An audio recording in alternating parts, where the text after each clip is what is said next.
In this episode of my podcast, Relentless Life on Your Terms, Season 2, Episode 13, I sit down with Kylie Jasinski, who's the founder and CEO of Prime Recruitment Consulting. She's been in recruiting for over 15 years, and some of her accomplishments include billing over $1 million, not once but twice during her journey. We talk about the importance of relational capital and having the right relationships to placing the right people in the right firm to get the right outcomes. Remember, if you like my content, subscribe, like, and share. Thank you. Now, welcome to my podcast, Relentless Life on Your Terms. I'm joined with Kylie Jasinski. How are you? I'm very well, Chris. How are you? Very good. Thank you very much for joining us. And for all of our listeners, Kylie, tell us a bit about yourself and a bit about your journey. Yeah, sure. My journey commenced in real estate many moons ago. I had the privilege of selling homes in Williamstown, so a very beautiful part of the world. And 5 years in real estate really taught me the value of relationships, and I suppose being involved in the biggest transaction for people in terms of embarking on an investment or buying their first home was, really rewarding. So, a good solid 5 years of learning how to sell, build relationships, took my career to the next journey, which led me into recruitment, and recruitment was something that sort of fell into my lap through a past colleague. He made a call one day and said, look, real estate's great. I've been there and done that, but I think you'd be good in a business to business world. Come and have a sit down and chat about recruitment. So look, I did that. And, 15 years later, I'm still very passionate about the recruitment industry. And again, being involved in people's lives, whether it was a transaction, buying a home or investment property, now my involvement is with people's careers and businesses' growth, and really being able to marry that up with talent, going into organisations, and organisations being able to thrive through people using their skills and experience. And as I said, combining that with property and construction, a personal passion through my own developments, but also a passion for the industry and talent in the industry has sustained my successful career in recruitment. Now, I love what you said there, and I think it's so important, Colin. I rebuilt my career on the back of relationships, and relational capital is so important, whether you're in business or whether, as like yourself, in recruitment, and it's a skill that's transferable, I think, in any industry. When you can build good relationships, and we're talking about building property or getting someone placed in a certain career, you're talking about such a monumental decision in someone's life. Now, you touched on it too, the biggest financial decision people make. Now, when I ask people, what's the one biggest transaction you make in your lifetime? People always say, my house and my mortgage. I always say it's probably your retirement. It's about 1.5 million. Like, I've never seen it that way. But whichever way you look at it, your retirement, if you look at your retirement debt, 1.2 million per person, 2.4 million for a couple. It's in almost every case bigger than your own home. But whichever way you look at it, your own home is a monumental decision. So dealing with the right person is so important. Now, being in recruitment for 15 years is no mean feat in starting your own business. Now, we spoke to something off air, which is a huge achievement. You said you've built over $1 million in a calendar year for a business, not once, but twice. Tell me about that. Yeah, when I first started out in recruitment, I was very much around some very successful women in the industry who taught me a lot about, again, relationships, working with pace. There was the commercial element of recruitment, and I was a temp recruiter at that time. So placing temps into investment banking, accounting firms, professional services was, it was exciting, but it was fast. It was, a lot of energy, a lot of commercial, calculations and working with people and hustling and bustling temps out into roles. So, after a couple of years, as I said, being surrounded by the right people and building the right relationships, I was able to build a book of temps out in their roles in the industry that basically led to, a number of really sort of high volume transactions with businesses that all come down to having the right people in the right jobs at the right time. So again, a lot of drive, determination, hard work, blood, sweat and tears, sitting in the trenches, working with my clients on building out their numbers to get through workflow. meant that I was able to bill for PKL, that was just under 1.1 mil in that particular year. And then changing into the next business, Judd Farris, become more perm recruitment. So again, it's a longer process, still high volume, but after sort of year 3 in that business, I was able to bill again just under 1.1 in a calendar year. So incredible. That's incredible. But like you mentioned before, to have someone's trust to be able to play such a high paying job or such a big career is huge. Let me ask you, in recruiting, what are the key attributes you look for when you're trying to place someone into an organization? What are the key attributes you're looking for as a recruiter? So if you look at it obviously from 2 angles. So when you're obviously speaking with candidates in terms of, being able to place them in the right home, the right career, the right job, the right project, I suppose it's obviously being curious and intuitive about understanding their drivers, their skills, their abilities. The other piece of work is obviously understanding the client's organization, the strategy, the culture, the vision, the values. So it's really understanding and getting into the depths of the candidate and the client, and ultimately making that match. So as I said, being curious and intuitive is really important. Now, I've got a question for you. What do you say for the people that actually say, I don't need a recruiter, I can do it myself? Okay, let's think about the time that you would have to invest in deepening a network. So I suppose the 15 years experience I bring is 15 years of connections each and every day, building relationships with candidates in the market, understanding, as I said, their experience, their skills, their drivers. So, Chris, if you were to go out to market and, if I was to ask you, tell me, what is your knowledge? What are your connections? What are your relationships with the top 5 sales consultants in the industry? Could you tell me exactly who they are, what they're all about, what their value is? Would they fit your organization? So I suppose without having that depth of network or knowing that detail is where a recruiter really comes into play to be able to assess that, qualify that, and bring the top talent to the table in a short period of time to effectively, help you and your business move forward with the right people. And I guess in the further to your point there, what's the cost of not getting the right recruit, of getting the right person in your business too? And obviously you do save time, but you can obviously vet them, because all recruiters aren't created equal, like all mortgage brokers, all agents. So finding a good one's so important. Now, I've had experience with some good, some not so good, but obviously the time they can save. I've got businesses, very big businesses, they only use recruiters. I've got other businesses, they just won't use a recruiter because they want to do it themselves.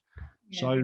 So tell us a bit about the cost of finding the wrong employee. What difference does that make to a business, and why is a recruiter so important for a business to actually use someone? There's networking, there's time. What do you see is the biggest error people make when not using a real recruiter? Well, making a bad hiring decision is somewhat, you find out that it could be the wrong hire, whether it be week 1, month 1. You wouldn't see it go anything longer than 3 months or 6 months ultimately. But, the cost of that is obviously making the wrong decision in the end. But what that has cost you is whether it's been 2 weeks, 4 weeks, or 6 weeks to ultimately find the right person, what you think is right at the time. The brand, if you're putting your brand out there in the marketplace, seeking people, again, what does that look like if you have to go back out to market again for a replacement? Furthermore, I suppose, sometimes the uncontrollable damage that a bad hire can make in the business to your culture, to your turnover, it could be a ripple effect into your clients, amongst your advisors. So again, it is about finding a trusted recruiter that understands your business, your people, what you're looking for, and how to make that match. Do you think a specialist recruiter will always do a better job than one that generalizes in many fields? So one that specializes in property finance as opposed to one that specializes in all fields? It needs to come down to the individual, I believe. So yes, there are multidisciplined recruitment firms in the marketplace, and my advice is obviously to go to the recruiter who knows the market, whether that, and generally they are niche. So it's the agency that can be very broad and multidisciplined, but drilling down into the recruiter is where the qualifying questions and understanding, how they work, their processes, their ethics, their network, the return on the investment ultimately. So it does come down to the individual recruiter, and generally you will find that they are a niche specialist, whether that be in short-term placements, long-term, construction, engineering, manufacturing. Comes down to the individual. And also I say too, it takes 6 to 12 months for a new placement or a new hire for them to become neutrally cost effective, because by the time you hire them, the time you invest in them, the resources that they use, they're not going to become cost effective or profitable to the business for maybe 6 to 12 months. Would that be about an accurate time frame? Yeah, most definitely. I mean, if they're on a commission or a bonus or, again, a KPI framework, well then, yeah, you are going to assess, the upskilling time, the time it's going to cost them to cover their desk or the expense as such. So most definitely. Yeah, so it does. I think it depends on the industry. Let's say if a project manager was going into an organisation straight into a project, again, there's going to be measures to make sure that they're achieving budget, time, quality. So most definitely, as I said, fitting in with the people in the organisation can take a week or 6 months. But yeah, I think in terms of seeing a return on their productivity, their efficiencies, it can take 6 months to 12 months. Is about, and obviously the cost of getting it wrong is so expensive. You mentioned brand reputation, you mentioned time, whether it be resources from using your managers to train them, also cost of productivity. Now, we've gone through a big recruitment phase at the moment. We've just put on about 10 new people and we're looking for another 4. And it is a disruption to a business because it's so many things to consider, whether it be onboarding, whether it be training, whether it be time it takes away from other things. So I think it's so important. Now, I've got to ask you, Kylie, now I know you do property development on the side as well, so that actually facilitates. What made someone that's property developing, that's making money, that's billing $1 million, say, hey, I want to become an entrepreneur now and start their own agency? What made you do that? Okay, throw 2 kids in the mix. To be honest with you, flexibility. I really needed some flexibility. Amongst all, wearing many hats, whether it be mum, property developer, recruiter, business owner, from what it meant for me was just giving me that flexibility to give me I suppose the ability to really sort of take my experience to market as well and do that with quality. I want to build this business, with the best people in the market. So, I'm in the driver's seat for that. And as I said, flexibility is really important. To manage my home life, the developments, and also business. I love that. And I always say, everything begins and falls with leadership. And being an entrepreneur or business owner, you can always reflect back to yourself when things go wrong. You can always say, what can I do better? So I love that. But a lot of people that are earning great money, that have side hustles or side ventures like development, which I know you've done successfully as well, that are making money, don't want to expose themselves to that element of risk. And I remember I had a great entrepreneur on my show, and he goes, an entrepreneur is someone who works 80 hours a week because he doesn't want to work 40 hours a week for somebody else. Exactly. So when you said flexibility, I think in some cases, but when you think of how hard you've got to work now, even though you might not be manually working, your mind, when you're an entrepreneur, never, ever stops. That's right. Yeah, it does. And as I look at the steps in my career from being, I suppose, wanting to be the best recruiter in my market, and then taking that experience to a startup before I started my business, was about having, again, the right people around me and the right experience, greater than me or different than me. And for 2.5 years with Future You, I really had the right team, the right supporters, the right promoters, the right knowledge around me. And taking all of that and absorbing all of that in, I stood back one day and thought, I feel confident enough in my decision to become a business owner because of the people that I've had around me and how much I've been curious in how they've done it, right or wrong. The ups and downs. And as I said, just combining that flexibility now with all the knowledge that I have from other business owners set me on the path to where I am right now. Well, look, Kylie, what you've done is remarkable, obviously, in all fields, but to then go on the entrepreneurial journey. I know you've now signed up to a great networking club that I'm a member of, which is Cub. Yes. It's a great place. We meet a lot of great people like yourself, and I'm always around there too. So I look forward to chatting with you further. Now, are you ready for the quick fire questions, Kylie? Go for it. All right. Let me get my document.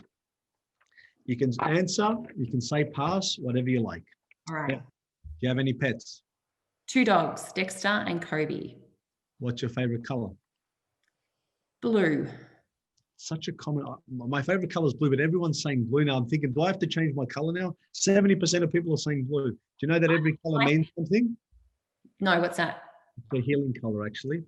There's a lot of elements. So if you look up what each color means and how it makes you feel the energy, a lot of people are drawn to blue. There you go. What's your favorite TV show? Friends. It's an absolute classic and an easy watch and just puts life into perspective sometimes. Well, you prefer Seinfeld, though, yeah? No, Friends. Now, iPhone or Android? iPhone. That's okay. That's there. We got one there. Who was your role model growing up? Oh, my role model. Ida Buttrose. Describe yourself in 3 words as a teenager. Happy, fun, driven. Love it. Now, one item that if you left the house, you couldn't leave without, besides your phone. Oh, the largest handbag that I own, because it's full of everything I need. Not everything. All right. Now, give me one thing that annoys you the most, a pet peeve. Rude people. This morning I was trying to turn left in a very busy street and I was honked at. I couldn't believe it. Sort of like, this is how you want to start your day? You want to be rude and kick me out of kick me off the street? That's okay. You can control that, but I won't stand for it. Mention names. If someone very close to me is a honker, I'm an anti-honker because I think energy, I don't want to upset people and make think all. I'm 100% with you there. Yeah. Anti-honker. Totally. For those who are listening, I know who you know who you are. You're a honker anyway. Bad. Now, one last meal. What would you eat? Oh, pierogi, which is a Polish dim sum. Pierogi. I've never even heard of it. Okay. If your house was on fire and you ran back in to get 2 things, assuming your family's out, James, your kids are out, your dogs are out, what are you getting? What are your 2 things? Oh, let's hope the dogs are out. They'd be probably the ones in the corner fretting, saying, Mum, save me. Family photos. I know where all the albums are. They're sort of stacked so that I could pull the box out and run. And my jewelry. Name one book that's influenced you positively that you've read.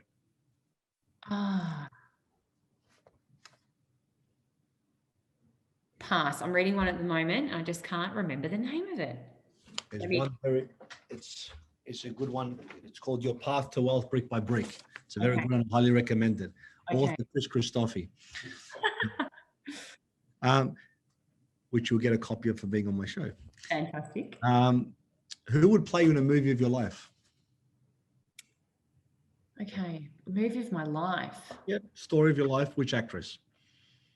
I'm sort of thinking a bit of a comedy, maybe Cameron Diaz, and a bit of a comedy slant. It's funny and pretty cool.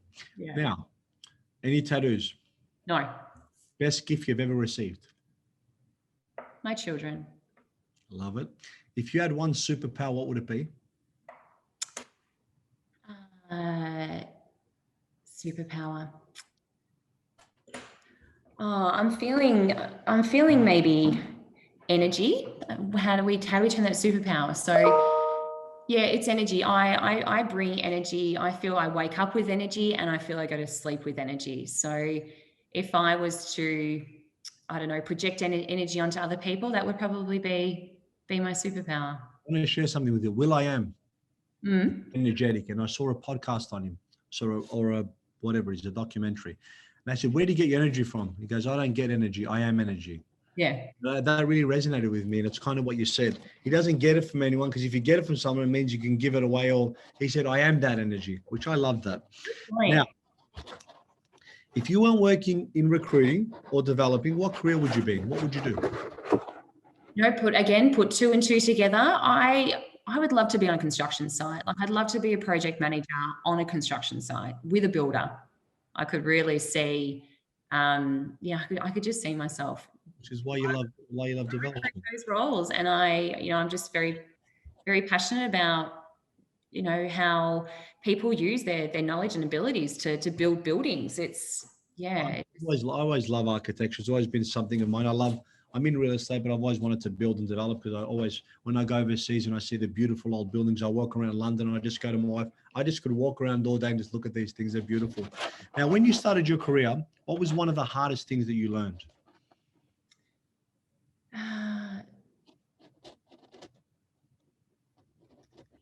Patience. And when I say patience, I